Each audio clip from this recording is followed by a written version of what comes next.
அண்மை செய்தி. அண்ணா பல்கலைக்கழக மாணவர்களுக்கு கட்டுப்பாடுகள் விதிக்கப்பட்டிருக்கிறது. இது தொடர்பான மேலும் விவரங்களை தருவதற்காக செய்தியாளர் மணிகண்டன் இணைப்பில் இருக்கிறார். மணிகண்டன், வணக்கம். தற்பொழுது அண்ணா பல்கலைக்கழக மாணவர்களுக்கு என்னென்ன கட்டுப்பாடுகள் விதிக்கப்பட்டிருக்கிறது, அது தொடர்பான முழு விவரங்கள் என்ன? பல்கலைக்கழக விடுதியில பயிரக்கூடிய மாணவிக்கு பாலியல் வன்கொடுமை தொடர்பாக பல்வேறு மாற்றங்களை நிர்வாக ரீதியில் அண்ணா பல்கலைக்கழகம் மேற்கொண்டு வருகிறது. அந்த அளவில் அண்ணா பல்கலைக்கழகத்துடைய ஹாஸ்டல்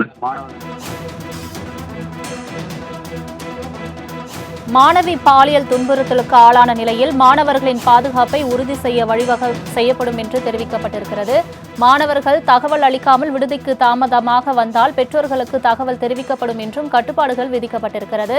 அண்ணா பல்கலைக்கழக மாணவர்களுக்கு கட்டுப்பாடுகள் அதிகரிக்கப்பட்டிருப்பதாக தற்போது அண்மை தகவல் கிடைத்திருக்கிறது.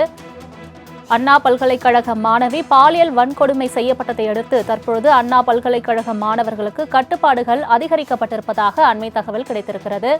பல்கலைக்கழக வளாகத்திற்குள் வருகை தரும் மாணவர்கள் தாமதமாக வரக்கூடாது என்றும் அந்த கட்டுப்பாடு விதிகளில் குறிப்பிடப்பட்டிருக்கிறது. விடுதிக்கு தாமதமாக வர நேரிட்டால் முன்கூட்டியே வார்டனிடம் தகவல் தெரிவிக்க வேண்டும் என்றும் தெரிவிக்கப்பட்டிருக்கிறது.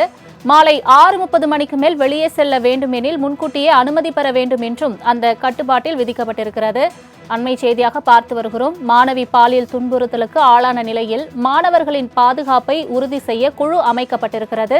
அந்த குழு மாணவர்களின் கட்டுப்பாடுகளை அதிகரித்திருப்பதாகவும் அண்மை தகவல் கிடைத்திருக்கிறது.